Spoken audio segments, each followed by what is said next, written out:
नमस्कार, जनवार्तामध्ये आपल्या सर्वांचं स्वागत। सर्वप्रथम पाहूया ठळक बातम्या।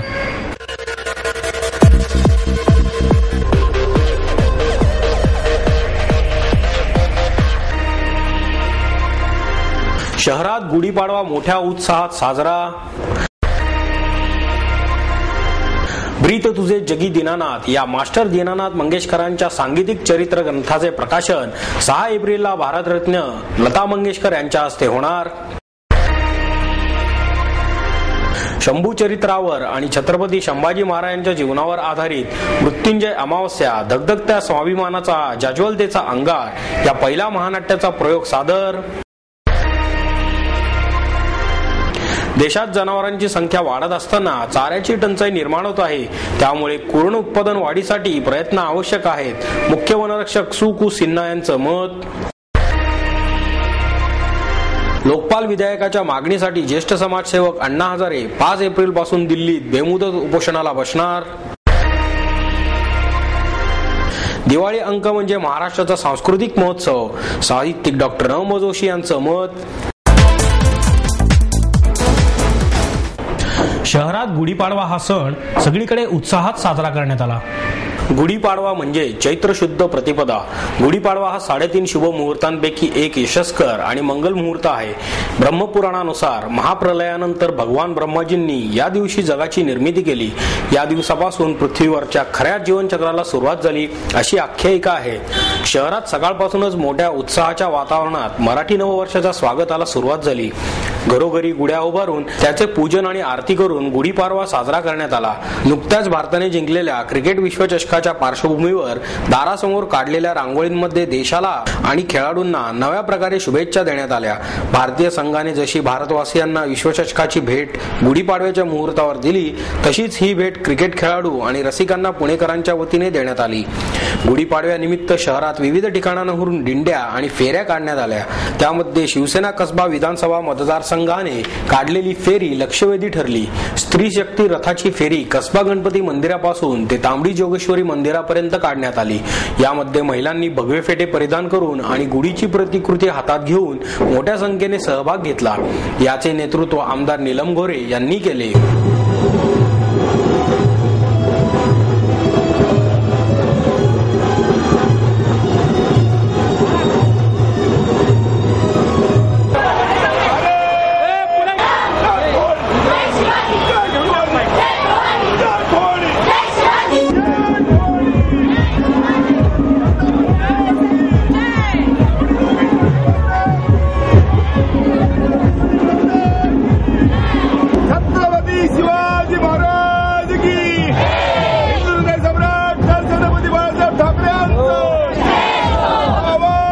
शशितारा प्रतिष्ठानच्या वतीने सिंहगड परिसरात इंडियन ह्यूम पाईप माणिकबाग ते हिंगणे अशी रॅली काढण्यात आली। घोडे, उंट यांच्यासह मराठमोळ्या पद्धतीने या रॅलीचे आयोजन करण्यात आले। यात भारत मातेच्या प्रतिकृतीसह राम लक्ष्मणाची प्रतिकृती मिरवणुकीत सर्वांचे लक्ष वेधून घेत होती। यात लेझिम, वेत्रचर्म यांची प्रात्यक्षिके आणि शिवाजी महाराज तसेच देवदेवतांचे वेश परिधान केलेली मुले सहभागी झाली। या रॅलीचे आयोजन भाजपचे श्रीकांत जगताप यांनी केले।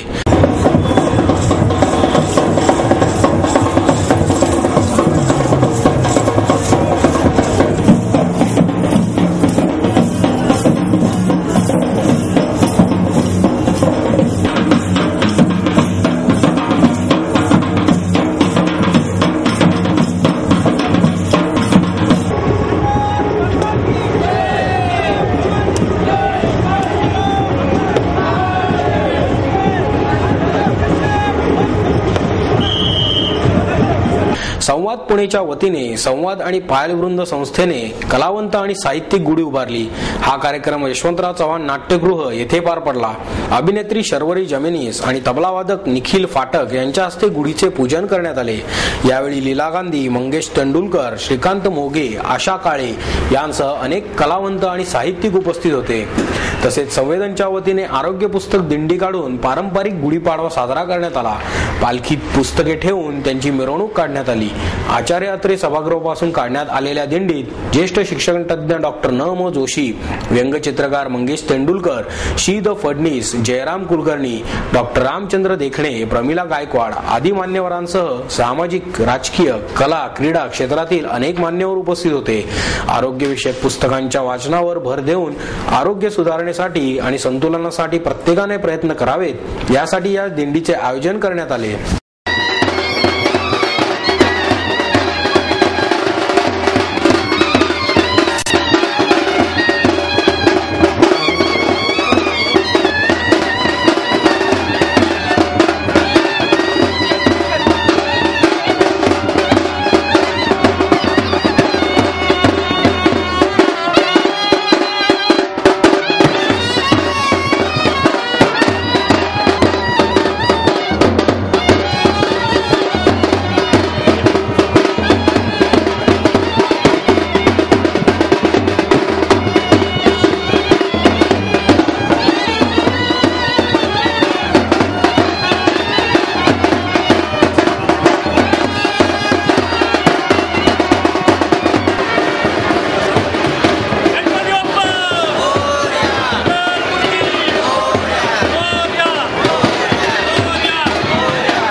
ब्रीद तुझे जगी दीनानाथ या मास्टर दीनानाथ मंगेशकरांच्या सांगीतिक चरित्र ग्रंथाचे प्रकाशन 6 एप्रिलला भारतरत्न लता मंगेशकर यांच्या हस्ते होणार आहे. हा कार्यक्रम सायंकाळी 5 वाजता यशवंतराव चव्हाण सभागृहात होणार आहे, अशी माहिती डॉक्टर रवींद्र घांगुर्डे यांनी पत्रकार परिषदेत दिली. वंदना घांगुर्डे यांनी हा ग्रंथ लिहिला आहे. या ग्रंथाच्या मांडणीसाठी ज्येष्ठ समीक्षक डॉक्टर द. भी. कुलकर्णी यांनी सहकार्य केले असून स्वरामी वंदिले ही प्रस्तावनाही दिली आहे. या ग्रंथासाठी लता मंगेशकर आणि पंडित हृदयनाथ मंगेशकर यांनी पत्ररूपाने शुभेच्छा दिल्या आहेत. या प्रकाशन समारंभास मंगेशकर कुटुंबीय उपस्थित राहणार आहेत. प्रकाशन समारंभापूर्वी दीनानाथ मंगेशकर यांच्या कला कारकिर्दीचा मागोवा घेणारा दीनारंग हा कार्यक्रम होणार आहे. यामध्ये दीनानाथांच्या गाजलेल्या भूमिका सादर केल्या जाणार आहेत, असेही त्यांनी सांगितले. छत्रपती संभाजी महाराजांच्या जीवनावर आधारित मृत्युंजय अमावस्या या पहिल्या महानाट्याचा प्रयोग सादर करण्यात आला. शनिवारवाडा पटांगणावर सादर झालेल्या आविष्कारातून छत्रपती संभाजी राजे अवतरले आणि इतिहासाच्या स्मृती पुन्हा जागृत झाल्या. जय भवानी, जय शिवाजी, वंदे मातरम यासारख्या घोषणांनी शनिवारवाड्याचा परिसर दुमदुमून गेला. शिवसमर्थ प्रतिष्ठानच्या वतीने आयोजित मृत्युंजय अमावस्या या 100 कलाकारांचा सहभाग असणाऱ्या महानाट्याचे विश्व हिंदू परिषदेचे आंतरराष्ट्रीय महामंत्री प्रवीण तोगडिया यांच्या हस्ते उद्घाटन झाले. यावेळी विश्व हिंदू परिषदेचे उपाध्यक्ष उद्योगपती अशोक चौगुले, स्वामी विज्ञानानंद, रणजित नातू, शाहीर योगेश, राहुल सोलापूरकर, पांडुरंग बलकवडे, नाटकाचे लेखक निलेश भिसे, शिवसमर्थ प्रतिष्ठानचे अध्यक्ष दीपक नागपुरे आदी मान्यवर उपस्थित होते. छत्रपती संभाजी महाराजांची भूमिका रोहन भिसे यांनी साकारली. शंतनू वेल्लाळ यांनी औरंगजेबाची, ओमकार देव यांनी कवी कलश, वैभवी कडुसकर यांनी येसुबाईंची, तर आदित्य तानवडे यांनी राजारामांची भूमिका साकारली. शंभू राजांचा जीवनपट उलगडणाऱ्या या महानाट्याला पुणेकरांचा उत्स्फूर्त प्रतिसाद मिळाला.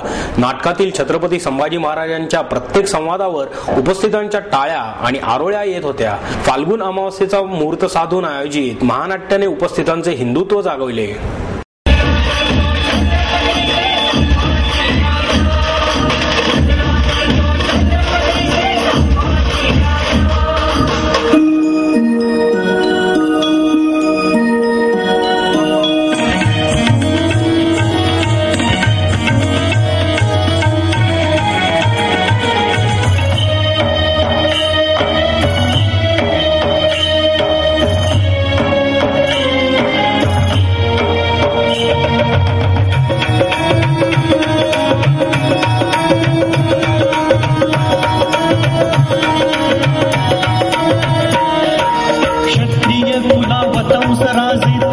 शंभू छत्रपती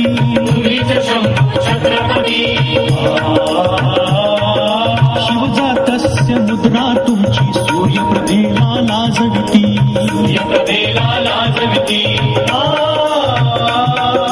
त्या तेजाचा प्रकाश पडला महाराष्ट्राच्या भूमीत. हे मुद्रा करतो छत्रपती श्री संभाजी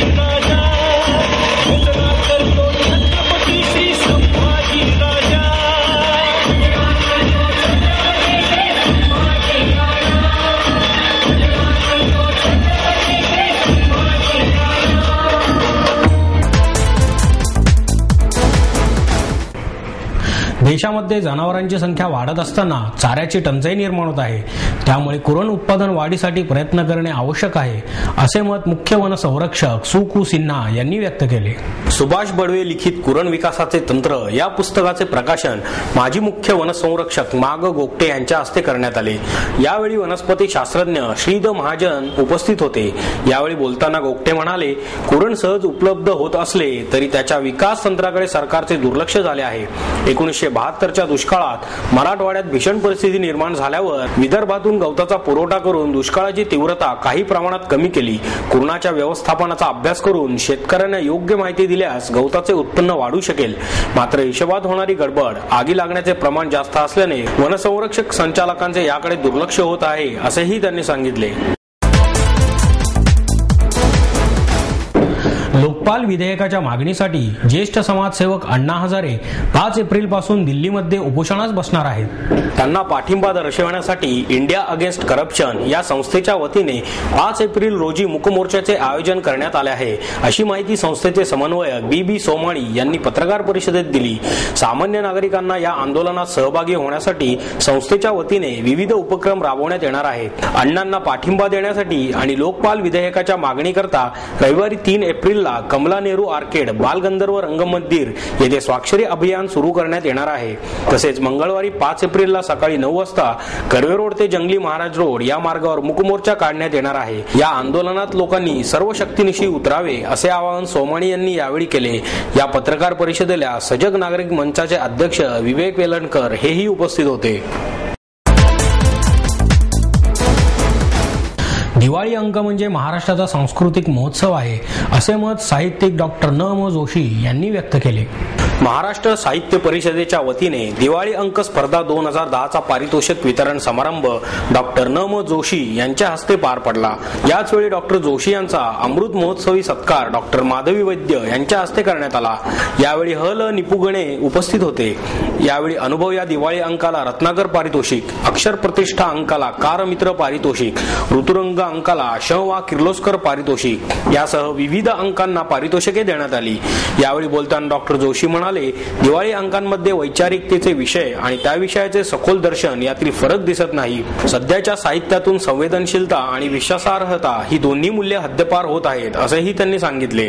दिवाळी अंकाचे परीक्षण करणाऱ्या आशा साठे, विनायक खडपेकर यांनी मनोगत व्यक्त केले. हल निपुगणे यांनी प्रास्ताविक केले, तर दीपक करंदीकर यांनी आभार मानले. कार्यक्रमाचे सूत्रसंचालन नंदा सुर्वे यांनी केले. Oil painting, water colour, ceramics, metal, mix media अशा सगळ्याच फॉर्म्समध्ये केळकरांचा हात सहजपणे फिरला. निसर्ग, संगीत, पौराणिक कथा हे विषय त्यांच्या चित्रातून सातत्याने दिसले. व्यक्तिचित्र, निसर्गचित्र, शिल्प अशा सगळ्या चित्रप्रकारांमधून त्यांनी अत्यंत सहज भ्रमंती केली. त्या मुकुंद केळकर यांच्या कलाकृतींचे प्रदर्शन बालगंधर्व कलादालनात भरवण्यात आले आहे. 5 एप्रिल पर्यंत सकाळी 11 ते दुपारी 1 आणि संध्याकाळी 4 ते 8 या वेळेत हे प्रदर्शन सुरू राहणार आहे. 5 एप्रिलला संध्याकाळी 5 वाजता नंदकिशोर धाडणेकर यांच्या चित्रांचे प्रात्यक्षिक ठेवण्यात येणार आहे. केळकरांनी चितारलेल्या चित्रांमध्ये भित्तिचित्र, तैल रंगांचा वापर करून रंगवलेली निसर्गचित्रे यांचा समावेश आहे. त्याचबरोबर गोंडपाट, वाळू आणि रेझिन यासारख्या साहित्याचा वापर करून प्लायवूडवर चितारलेल्या गणेश प्रतिमाही येथे ठेवण्यात आल्या आहेत.